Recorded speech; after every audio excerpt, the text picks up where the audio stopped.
अस्सलाम वालेकुम दोस्तों, मूं वटि 5 क्लास जो बुक आहे ऐं अॼु असीं इन बुक में पूरी सिंध जे बारे में पढ़ंदासीं जेकी असांजी सिंध पुराणी ऐं केतिरी हुनजी सक़ाफ़त पुराणी आहे। कुझु ज़िक्र मोहन जे दड़े जो थियल आहे, तो लेट्स स्टार्ट। असीं हुनखे रीड कंदासीं।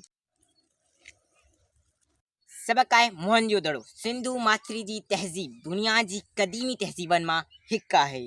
उहा ॼाण असांखे मोहन जे दड़े जे आसारनि मां मिले थी, जेका अटकल 5,500 साल पुराणी आहे। लाड़काने ज़िले में आहे। हिन दड़े खां सवाइ सिंध में केतिराई ॿिया गरखियल दड़ा मौजूदु आहिनि। केतिरनि ई क़दीमी शहरनि जा निशान मौजूदु आहिनि, पर ही सभ खां वॾे में वॾो दड़ो आहे। सिंधु माथिरी जो ही इलाइक़ो अॻाटे ज़माने में ॾाढो सुधरियल हो।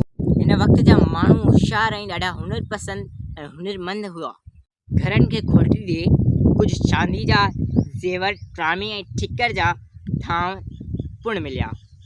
उम्दा आइट पुण मिलिया। 5,000 साल पुराणी जेकी असांजी सिंध हुई, उहा हिन सिंध खां बहितर हुई। असां पंहिंजी सिंध खे ख़ुशहाल आबाद बनायूं।